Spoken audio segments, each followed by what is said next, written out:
Hello விவசாய நண்பர்களே, எல்லோரும் எப்படி இருக்கீங்க? நல்லா இருக்கிறீங்கன்னு நினைக்கிறேன். இன்றைக்கி வீடியோவில் நம்ம என்ன பார்க்க போகிறோம்னு பார்த்தீங்கன்னா, நம்ம வச்சுருக்க டிராக்டரோட பெர்ஃபார்மன்ஸ் அண்ட் ரிவ்யூ பார்க்க போகிறோம்.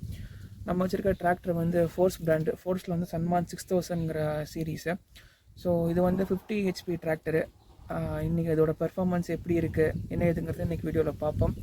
வீடியோ பிடிச்சிருந்ததுன்னா எல்லோரும் லைக் பண்ணுங்கள், ஷேர் பண்ணுங்கள், கமெண்ட் பண்ணுங்கள். சேனலுக்கு புதுசாக வரவங்க சப்ஸ்கிரைப் பண்ணிக்கோங்க. வாங்க வீடியோக்குள்ளே போகலாம். எஸ், இதுதான் பார்த்தீங்கன்னா நம்ம வச்சுருக்க டிராக்டர் ஃபோர்ஸ் பிராண்டு. ஃபோர்ஸில் வந்து சன்மான் 6000ங்கிற சீரீஸ். இது வந்து 50 HP டிராக்டரு. ஸோ இது வந்து 50 HP டிராக்டரு. இதில் வந்து இது டிராக்டர் எடுத்ததுக்கான காரணம் பார்த்திங்கன்னா வந்து மெயினாக இன்ஜின்காக தான். இன்ஜினில் பார்த்தீங்கன்னா அதில் என்னென்னா மெர்சிடிஸ் பென்ஸ் ட்ரிவன் இன்ஜின். அதாவது மெர்சிடிஸ் பென்ஸில் என்ன கான்செப்ட் யூஸ் பண்ணியிருக்காங்களோ, மெர்சிடிஸ் பென்ஸில் இன்ஜினில் என்ன கான்செப்ட் யூஸ் பண்ணியிருக்காங்களோ அதே கான்செப்ட் தான் இங்கேயும் யூஸ் பண்ணியிருக்காங்க. ஸோ அந்த இதுக்காக தான் வந்து மெயினாக அந்த வண்டி செலக்ட் பண்ணி எடுத்தது, இன்ஜின் பெர்ஃபார்மன்ஸ்க்காக தான். வண்டியில் வந்து என்னென்னா ஓவர் ஹெட் கேம் ஷாஃப்ட் இருக்கிறதுக்கான ஒரு அட்வான்டேஜ் பார்த்தீங்கன்னா என்னென்னா ஃபியூவல் எஃபிஷியன்சி வந்து ஜாஸ்தி. ஸோ என்னென்னா அந்த ஷாஃப்ட் வந்து இன்ஜினுக்கு மேலே கொடுத்துருப்பாங்க. ஸோ டைமிங் செயின் வந்து நம்ம மோஸ்ட்லி வந்து இன்ஜினில் அட்ஜஸ்ட் பண்ண வேண்டியது வராது. ஸோ ஆட்டோமேட்டிக்காக வந்து அதான் அட்ஜஸ்ட் ஆகிக்கும். நெக்ஸ்ட்டு இம்பார்ட்டண்ட்டான ஃபீச்சர்ஸ் பார்த்திங்கன்னா நம்மளுக்கு வந்து பிரேக் சிஸ்டம். பிரேக்கில் வந்து என்னென்னு பார்த்தீங்கன்னா fully oil immersed brake, fully oil immersed multiplated sealed brake. So பிரேக்கில் பார்த்திங்கன்னா நமக்கு வந்து ஒரு முக்கியமானது வந்து உள்ளுக்குள்ளே இருக்குது. ஸோ அது என்னென்னு பார்த்தீங்கன்னா அதில் வந்து என்னென்னா நமக்கு வந்து பிரேக் லைனிங்கில் கார்பைட் லேயர்னு ஒன்று கொடுத்துருப்பாங்க. ஸோ அது வந்து மோஸ்ட்லி நிறையா டிராக்டர்ஸில் வராது, நம்ம சன்மானில் கொடுத்துருக்காங்க. அதில் என்னென்னா நமக்கு கார்பைட் லேயர்னு ஒன்று இருக்கும். சாமானியமாக வந்து பிரேக் பிளேட்டு, கிளச் பிளேட்டெல்லாம் வந்து அவ்வளோ சீக்கிரமாக வந்து தேயாது. ஸோ அதுதான் வந்து வண்டியில் இருக்கிற மெயின் அட்வான்டேஜ். ஸோ நெக்ஸ்ட்டு இருக்கிற அட்வான்டேஜ் வண்டியில் என்னென்னு பார்த்தீங்கன்னா முக்கியமாக வந்து வண்டியில் இருக்கிற turbo charger with intercooler. So இதுதாங்க நம்ம டர்போ சார்ஜர் வித் இன்டர்கூலர். இதுக்கான காரணம் பார்த்திங்கன்னா வண்டியில் இருக்கிறது இது வந்து இன்டர்கூலருக்கு வருது, பின்னாடி இருக்கிறது வந்து நம்ம நார்மல் ரேடியேட்ரு. ஸோ இதுக்கான அட்வான்டேஜ் என்னென்னு பார்த்தீங்கன்னா வண்டி நீங்கள் எவ்வளோ நேரம்தான் எவ்வளோ ஹார்ஷ் கண்டிஷனில் ஓட்டினாலும் வண்டியில் வந்து ஹீட் வந்து மற்ற வண்டியில் எவ்வளோ ஜென்ரேட் ஆகுதோ அதில் வந்து 10ல் 1 மடங்கு தான் வரும். வண்டியில் ஹீட்டிங் ஆகுது, ஹீட்டிங் இஷ்யூஸு வண்டியில் வந்து அவ்வளோக்கா வராது. ஸோ நீங்கள் வாட்டிக்கு எடுக்கலாம், எப்பயும் போல் கார் ஓட்டுற மாதிரி ஓட்டிக்கிட்டே இருக்கலாம். ஸோ வண்டியில் வந்து ஹீட் ரொம்ப வருது, என்னால் ஓட்ட முடியல, அதாவது சைட்லலாம் அனல் அடிக்குது அப்படிங்கிறதுக்கான கண்டிஷன்ஸ் வந்து நம்ம வண்டியில் வந்து சாமானியமாக வராது. ஸோ இன்டர்கூலர் இருக்கிறதுக்கான அட்வான்டேஜ் இன்னொன்று என்னென்னு பார்த்தீங்கன்னா ஃபியூவல் எஃபிஷியன்சி. அதாவது டிராக்டர் செக்மெண்ட்டில் இன்டர்கூலர் வச்சு ஹை மைலேஜ் கொடுக்குற ஒரே வண்டி வந்து நம்ம ஃபோர்ஸ் பிராண்டு மட்டும்தான். மற்ற பிராண்ட்லலாம் நிறையா பக்கம் வந்து இன்டர்கூலர்லாம் கொடுத்துருக்காங்க, பட் ஆனால் அவ்வளோக்கா வந்து மைலேஜ் வந்து வந்ததாக கிடையாது. ஸோ இவங்க தான் ஃபஸ்ட்டு இந்தியாவில் வந்து இன்டர்கூலர் வச்சு டர்போ சார்ஜர் வித் இன்டர்கூலர் வச்சு கொண்டு வந்த ஒரே கான்செப்ட் உள்ள வண்டி வந்து ஃபோர்ஸ் கம்பெனிக்காரங்க மட்டும்தான். அன்னையிலிருந்து இன்றைக்கி வரைக்கும் என்ன கண்டிஷனில் இருக்கோ அதே மாதிரி நீட்டாக மெயின்டைன் பண்ணிகிட்டே வராங்க. ஸோ அதனால் வந்து அதில் வந்து எந்த பிரச்சனையும் இல்லை, யாரும் இந்த வண்டி எடுக்கிறதுக்கு. ஏன்னா இன்டர்கூலர் இருக்கனால நமக்கு மைலேஜ் கம்மியாக வருமோ, டர்போ சார்ஜர் இன்டர்கூலர் இருக்கனால மைலேஜ் கம்மியாக வரும் அப்படி நிறையா பேர் சொன்னாங்கன்னா அதெல்லாம் வந்து எப்படி சொல்கிறது, வண்டி எடுக்கக்கூடாதுங்கிற எண்ணத்தில் சொல்கிறாங்களா என்ன எதுங்கிறது தெரியல. ஏன்னா இந்த வண்டி அவ்வளோக்கா பார்த்திங்கன்னா தமிழ்நாட்டில் வந்து யாரும் எடுக்க மாட்டாங்க. ஏன்னா ஒன்று எடுத்தாங்கன்னா எல்லாம் மகேந்திரா இல்லைன்னா நியூ ஹாலண்டு அந்த மாதிரியே போயிடுறாங்க. இது எடுக்காததுக்கான காரணம் எனக்கு என்னன்னு தெரியல. ஏன்னா வண்டியில் வந்து அவ்வளோ நல்ல ஃபீச்சர்ஸ் வந்து நிறையா கொடுத்துருக்காங்க. வண்டியில் வந்து பார்த்திங்கன்னா அவ்வளோ நல்ல ஃபீச்சர்ஸ் வந்து நிறையா கொடுத்துருக்காங்க. ஆனால் நிறையா பேர் வந்து இந்த வண்டி, ஏன்னா நார்த் இந்தியா சைடு வந்து நிறையா பேர் வச்சுருக்காங்க. நம்ம தமிழ்நாடு சைடில் வந்து எதுக்கு நிறையா பேர் எடுக்க மாட்டேங்கிறாங்க, இது எடுக்காமல் இருக்கிறதுக்கான காரணம் என்னங்கிறது தெரியல. ஏன்னா மேபி ஒரு காரணம் வந்து மார்க்கெட்டிங்காக இருக்கலாம். ஏன்னா நிறையா பேர்த்துக்கு வந்து இன்னொரு சந்தேகம் என்னென்னா டிராக்டர் எடுத்துகிட்டு வந்து ஸ்பேர் கிடைக்காம போச்சுன்னா என்ன பண்ணுறது ஏது பண்ணுறதுங்கிற பயமெல்லாம் வரும். ஸோ அந்த பயமெல்லாம் யாருக்கும் வேண்டாம். ஏன்னா ஒரு வண்டியில் வந்து என்னென்னா நம்மளுக்கு ஸ்பேர்ஸுக்கான வேலை கம்மியாக இருக்குன்னா வண்டியில் வந்து உங்களுக்கு அவ்வளோக்கா சீக்கிரமாக எந்த டேமேஜ் ஆகாது அப்படிங்கிற ஒரு காரணம் தான். வண்டியில் வந்து உங்களுக்கு அவ்வளோ சீக்கிரமாக எந்த வேலையும் வைக்காது, வண்டி வந்து நம்பி எடுக்கலாம். ஸோ அடுத்த ஃபீச்சர்ஸ் வந்து உள்ளுக்குள்ளே போகும். இதில் வந்து என்னென்னா ஹைட்ராலிக் சிஸ்டம் பார்த்தீங்கன்னா போஷோட ஹைட்ராலிக் சிஸ்டம் வந்து கொடுத்துருப்பாங்க. ஸோ அதாவது இருக்கிற இண்டஸ்ட்ரியில் one of the top manufacturer வந்து ஹைட்ராலிக்ஸில் வந்து பார்த்திங்கன்னா போஷ் கம்பெனிக்காரங்க தான். அவங்களோட மெக்கானிசம் தான் வந்து ஹைட்ராலிக்கில் வந்து யூஸ் பண்ணியிருக்காங்க. விஷயத்தில் வந்து நம்மளுக்கு வந்து இங்கே தான் இதுதான் வந்து நமக்கு மொத்தத்துக்கே 2 லிவர் தான் இருக்கும். ஒன்று வந்து டிப்பருக்கு பின்னாடி, அதாவது லிஃப்டிங்க்கு டவுன் பண்ணுறதுக்கு லிவர், இன்னொன்று வந்து நமக்கு ஹைட்ராலிக் லிவர் மட்டும்தான் இருக்கும். அதுக்கான காரணம் இது டெப்த் லிவர் வந்து கிடையாது. ஸோ அது வந்து என்னென்னா இன்னொரு பக்கம் சீக்ரெட்டாக வச்சுருக்காங்க. அது என்னங்கிறது அடுத்து பார்ப்போம். ஸோ இது பார்த்திங்கன்னா ஹைட்ராலிக்ஸுக்கு வந்து ஃபில்டர் வந்து நம்மளுக்கு இங்கேயே கொடுத்துருப்பாங்க. இங்கே பின்னாடி வந்து ஃபில்டர் வந்து இங்கே தான் இருக்கும். இதுதான் வந்து ஹைட்ராலிக் ஃபில்டர் கிட்டே தான் கொடுத்துருக்காங்க.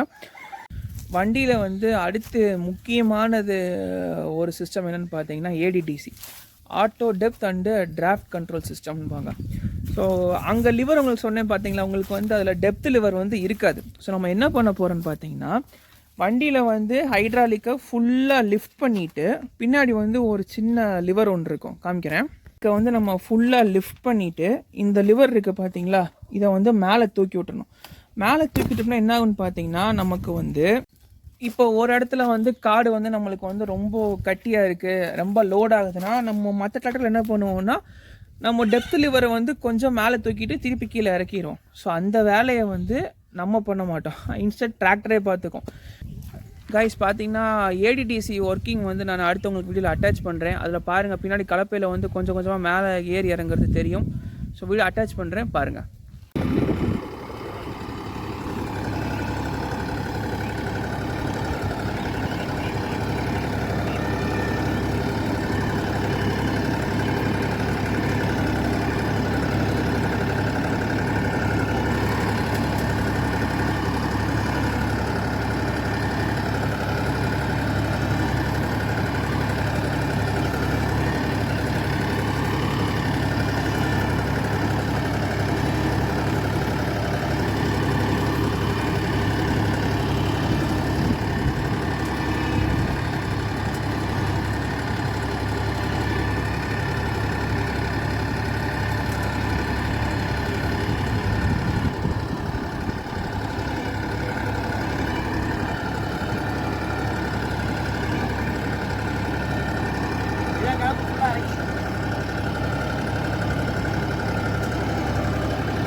ஸோ இதனால் என்ன அட்வான்டேஜ் எனக்கு அப்படின்னு கேட்டிங்கன்னா, நீங்கள் ஓயாமல் வந்து ஹைட்ராலிக்கை யூஸ் பண்ணிக்கிட்டே இருக்கணுங்கிற அவசியம் இல்லை. இன்னொன்று வந்து எங்கேயுமே வந்து காட்டுக்குள்ளே வந்து டயர் சுற்றாது. ஸோ உங்களுக்கு டயர் சுற்றலைன்னா 2 அட்வான்டேஜ். ஒன்று வந்து டைம் கன்சம்ஷன், இன்னொன்று பார்த்தீங்கன்னா டயர் தேயறது வந்து உங்களுக்கு லேட்டாக தேயும். ஸோ இப்போது அதாவது ஒரு குறுகிய காலத்தில் வந்து உங்களுக்கு டயர் தேஞ்சு போயிடுது அப்படின்னா நம்ம வண்டியில் வந்து டயர் வந்து தேய்றது வந்து அவ்வளோ சீக்கிரமாக வந்து தேயாது. ஸோ அதனால தான் வந்து இந்த ஏடிடிசி சிஸ்டம் வந்து அவ்வளோ பெர்ஃபெக்டாக கொடுத்துருக்காங்க. இதில் என்னென்னா நிறையா பேர் வந்து ஏடிடிசி சிஸ்டம் இருக்கிற வண்டி எடுத்தோம்னா நமக்கு வந்து நிறையா பிரச்சனை வரும். ரெண்டாவது வந்து பார் ஓட்டுறப்ப நமக்கு வந்து கரெக்டாக வராது அப்படிங்கிறதெல்லாம் வந்து ஒரு மித்து. அதாவது மற்றவங்க சொல்கிறத வச்சு நீங்கள் எதுவும் கேட்க வேண்டாம். இன்ஸ்டெட் என்னென்னா இந்த மாதிரி வண்டி இருந்ததுன்னா ஓட்டி பாருங்கள். ஏன்னா ஏடிடிசி சிஸ்டம் யூஸ் பண்ணி பழகிட்டிங்கன்னா இந்த வண்டி மாதிரி வந்து மற்ற வண்டியில் வந்து எதுவுமே இருக்காது. ஸோ அவ்வளோ அட்வான்டேஜாக அவ்வளோ நீட்டாக கொடுத்துருக்காங்க. ஸோ இந்த ஏடிடிசி சிஸ்டம் யூஸ் பண்ணி பார்த்ததுக்கப்புறம் தான் வந்து அது எப்படி இருக்குங்கிறது வந்து தெரியும். ஸோ நம்ம அடுத்து வந்து இதில் என்ன பார்க்க போகிறோம்னு பார்த்திங்கன்னா நம்ம வந்து அடுத்து வந்து கியர் சிஸ்டம் தான். கியர் சிஸ்டத்தில் பார்த்திங்கன்னா நம்மளுக்கு வந்து ரிவர்ஸில் 4 கியரு, ஃபார்வேர்டில் வந்து நம்மளுக்கு 8 கியர்ஸ் கொடுத்துருப்பாங்க. அதாவது ஹை கியரில் 1 2 3 4, லோ கியரில் 1 2 3 4, அதே மாதிரி ரிவர்ஸில் வந்து 4 கியர். ஸோ ஃபார்வேர்டில் வந்து 8 காம்பினேஷனும் ரிவர்ஸில் வந்து 4 காம்பினேஷனும் கொடுத்துருக்காங்க. இப்போ நம்ம வண்டியில் கியர் சிஸ்டம் வந்து அவ்வளோ சூப்பராக கொடுத்துருக்காங்க. இன்னொரு கியர் சிஸ்டம் பார்த்திங்கன்னா வண்டியில் வந்து சின்க்ரமஸ் கியர். நம்ம மற்ற டிராக்டரில் என்ன பண்ணுவோம், நம்ம கியர் மாற்றினோம்னா ஆர்பிஎம்மை வந்து கொஞ்சம் லோ பண்ணி கம்மி பண்ணி அதுக்கப்புறம் வந்து நம்ம மாற்றுவோம். நீங்கள் காரில் என்ன மாதிரி கியர் காரில் மாற்றுறோம்ல, போக போக ஆந்தமும் மாற்றிட்டே போகிறோம் பார்த்தீங்களா, அதே மாதிரி டக்கு டக்கு டக்கு டக்குன்னு அடுத்தடுத்த கியர் வந்து போட்டுட்டு போயிட்டே இருக்கலாம். கியர் சிஸ்டம் வந்து அவ்வளோ சூப்பராக நீட்டாக காரில் எப்படி கொடுத்துருக்காங்களோ அதே மாதிரி வந்து கொடுத்துருக்காங்க. நம்ம அடுத்து பார்க்க போகிறது பார்த்திங்கன்னா கிளச்சு வந்து என்னென்னா நமக்கு காலிலே வந்து டூயல் கிளச் கொடுத்துருக்காங்க. ஃபஸ்ட்டு ஹாஃப் பார்த்திங்கன்னா இன்ஜினுக்கு, அதாவது டயருக்கு. செகண்ட் ஹாஃப் பார்த்திங்கன்னா பின்னாடி பிடிஓ அவுட்புட்டுக்கு. ஸோ கிளச்சுமே வந்து அவ்வளோ ஈஸியாக கொடுத்துருக்காங்க. நீங்கள் ஃபார் எக்ஸாம்பிள் நீங்கள் பிடிஓ போடுறப்ப மட்டும்தான் ஃபுல் கிளச் அமுத்துற மாதிரி வரும். நல்லா ஃபுல்லாக அமுத்திட்டு பிடிஓ கியரை வந்து என்கேஜ் பண்ணிவிட்டு அதுக்கப்புறம் நீங்கள் ஹாஃப் கிளச்லேயே வண்டி மூவ் பண்ணிக்கலாம். அதே மாதிரி நீங்கள் வண்டி நிப்பாட்டணும் அப்படின்னா நீங்கள் ஃபுல் கிளச் அமுத்துனா பிடிஓ அண்டு வண்டி சேர நின்றுக்கும். ஹாஃப் கிளச்சில் வந்து நீங்கள் வண்டி நின்றுக்கும், இன்ஸ்டன்ட் பிடிஓ வந்து ரன்னிங்லேயே இருக்கும். நெக்ஸ்ட்டு பார்த்தீங்கன்னா நம்ம பிடிஓ தான் பார்க்க போகிறோம். பிடிஓவில் வந்து 2 RPM கொடுத்துருக்காங்க. பிடிஓவில் இப்போ பார்த்தீங்கன்னா 2 அவுட்புட் கொடுத்துருக்காங்க. ஒன்று வந்து 540, இன்னொன்று வந்து 1000. ஸோ அதுக்கேற்ற ரோட்டாவேட்டர் எடுக்கிறவங்க அதுக்கேற்ற மாதிரி வந்து ஹெவி டியூட்டி ரோட்டாவேட்டர் எடுத்துக்கிட்டிங்கன்னா நீங்கள் 2 RPMலையும் யூஸ் பண்ணிக்கலாம். ஒன்று வந்து 540, இன்னொன்று 1000. 540 வந்து நம்ம நார்மல் புழுதி கார்டில் போட்டு ஓட்டிக்கலாம். இப்போது வாழைத்தோப்பு வச்சுருக்கிறவங்க வாழைத்தோப்பில் ஓட்டணும் அப்படின்னா நீங்கள் அதுக்கேற்ற மாதிரி ரோட்டாவேட்டர் எடுத்துகிட்டு நீங்கள் இந்த மல்ச்சர்லாம் வச்சுருக்கவங்க பார்த்தீங்கன்னா 1000 RPMல போட்டு ஈஸியாக ஓட்டிக்கலாம் வண்டியில். 50 HP செக்மெண்ட்டில் வந்து இந்த பிடிஓ ஷாஃப்டில் 2 அவுட்புட் கொடுத்து சூப்பராக கொடுத்துருக்கிறது வந்து நம்ம வண்டியில் மாதிரி மற்ற வண்டியில் எதுலேயுமே கொடுக்கல. ஸோ அவ்வளோ வந்து நீட்டாகவும் சூப்பராகவும் பண்ணியிருக்காங்க. இப்போ என்னென்னு பார்த்தீங்கன்னா அடுத்து ஒரு முக்கியமான ஃபீச்சர்ஸ் பார்த்தீங்கன்னா இது வந்து அதாவது இன்ஜின்லேருந்து ஹைட்ராலிக்கு ஆயில் போய்க்கும். பவர் ஸ்டேரிங்க்கு தனியாக கொடுத்துருக்காங்க. இது வந்து கெப்பாசிட்டி வந்து 2 லிட்டர்ஸு.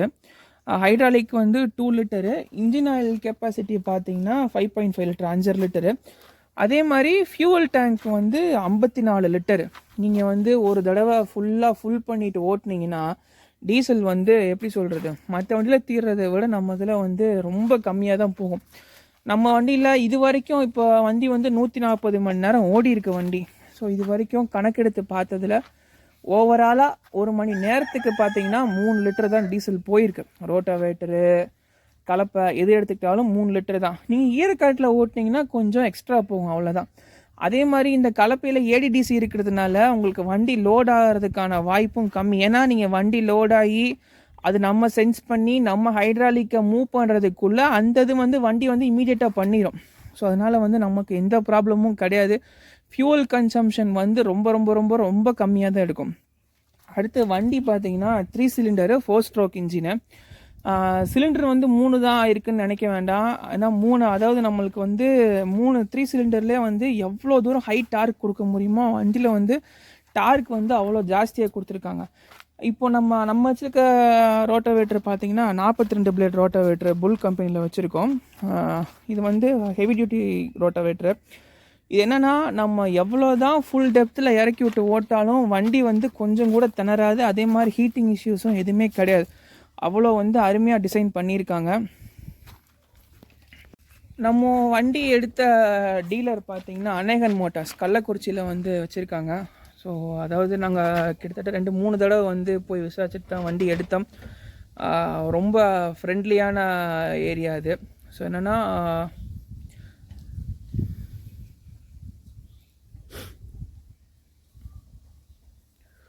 நாங்கள் வண்டி எங்கே எடுத்தோம்னு பார்த்தீங்கன்னா நாங்கள் எடுத்த டீலர் வந்து அநேகன் மோட்டார்ஸ்ன்னு சொல்லிட்டு கள்ளக்குறிச்சியில் வச்சுருக்காங்க. One of the best dealers. அருமையாக வந்து அதாவது உங்களுக்கு என்ன சந்தேகம் எப்போ கேட்டாலுமே வந்து ஆன்சர் பண்ணுறதுக்கு வந்து டெக்னீஷியன்ஸ் நிறையா பேர் இருக்காங்க. அவங்களோட கான்டாக்ட் நம்பர் வந்து நான் கீழே டிஸ்கிரிப்ஷனில் மென்ஷன் பண்ணுறேன். வண்டி எடுக்கணும்னு ஐடியா இருக்குன்னா கூப்பிட்டு பேசி பாருங்கள். வண்டி வந்து த்ரூ தமிழ்நாடு எங்கே வேணாலும் அவங்க கொடுக்குறதுக்கு டெலிவர் பண்ணுறதுக்கு ரெடியாக இருக்காங்க. ஸோ இப்போ நாங்கள் இருக்கிறது பார்த்தோம்னா திண்டுக்கல் ஒட்டஞ்சத்திரத்தில் வந்து நாங்கள் இருக்கோம். ஆனால் நாங்கள் போய்ட்டு வந்து கள்ளக்குறிச்சி. எங்களுக்கு வந்து வண்டி வந்து என்னென்னா அவங்க 2 ஆப்ஷன் கொடுத்தாங்க. அதாவது வண்டி வந்து ஒன்று ஓட்டிட்டு கோயம்புத்தூரில் டெப்போ கிட்ட வந்து எங்களுக்கு கோயம்புத்தூர் டெப்போ இருந்தது. ஸோ வண்டி ஓட்டிட்டு வரதா இல்லை உங்களுக்கு வந்து ஆன்சைட் டெலிவரி வேணுமான்னு கேட்டாங்க. ஸோ நாங்கள் வந்து என்ன ப்ரிஃபர் பண்ணணும்னா எங்களுக்கு வந்து ஓட்டிட்டு வர வேண்டாம், இன்சைட் ஆன்சைட் டெலிவரி கொடுத்துருங்க அப்படின்னு சொன்னோம். ஸோ வண்டி வந்து எங்களுக்கு ட்ரக்லேயே வச்சு விட்டாங்க. ஸோ அதாவது நீங்கள் என்ன ப்ரிஃபரன்ஸில் எப்படி கேட்குறீங்களோ அங்கே வந்து நீட்டாக செஞ்சு கொடுக்கறதுக்கான ஆளுங்க நிறையா பேர் இருக்காங்க. ஸோ ஃபோன் பண்ணி பேசி பாருங்கள். ரொம்ப ஃப்ரெண்ட்லியான பீப்புள் தான். என்ன டவுட்ஸ்னாலும் எப்போனாலும் கிளியர் பண்ணுறதுக்கான ஆள் இருக்காங்க. அதே மாதிரி ஸ்பேர் பார்ட்ஸ் பற்றி கவலையே வேண்டாம். வண்டியில் வந்து அவ்வளோ சீக்கிரம் உங்களுக்கு ஸ்பேர் பார்ட்ஸ் வச்சு உங்களை, அதாவது எப்படி சொல்கிறது, வண்டியில் வேலை வர அளவுக்கு வந்து வண்டி டிசைன் பண்ணல, சூப்பராக பண்ணியிருக்காங்க. உங்களுக்கு வந்து ஸ்பேர் பார்ட்ஸ்க்கான தேவை வந்து அவ்வளோ சீக்கிரம் வந்து வராது. ஃபஸ்ட்டு 100 மணி நேரத்தில் வந்து இன்ஜின் ஆயில் மாற்றினா போதும். அடுத்து வந்து 250 மணி நேரத்துக்கு ஒருக்கா இன்ஜின் ஆயிலும் 1250 மணி நேரத்துக்கு ஒருக்கா க்ரௌன் ஆயில் மாற்றினா போதும். வண்டி வந்து அது வாட்டுக்கு ஸ்மூத்தாக போயிட்டுருக்கும். இடையில வந்து நீங்கள் கூலண்ட் ஆயில் மட்டும் ஃபோர்ஸ் பிராண்டில், அதாவது 2 இது வரும். ஒன்று வந்து க்ரீன் கலரில் வரும், ப்ளூ கலரில் வரும். ஃபோர்ஸ் பிராண்டில் என்ன ரெக்கமெண்ட் பண்ணுறாங்களோ அதை மட்டும், கூலண்ட் ஆயில் மட்டும் மற்ற வண்டியில் ஊற்றுற மாதிரி ஊற்றிட வேண்டாம். அது மட்டும் ஊற்றிட்டிங்கன்னா வண்டிக்கு எந்த ப்ராப்ளமும் இல்லை. வண்டி வந்து அது வாட்டுக்கு பூவாட்டம் போயிட்டுருக்கும். ஸோ வீடியோ பிடிச்சதுன்னா லைக் பண்ணுங்கள், ஷேர் பண்ணுங்கள், கமெண்ட் பண்ணுங்கள். கூடிய சீக்கிரம் இன்னொரு வீடியோ நல்ல கான்டென்ட் சந்திப்போம். நன்றி.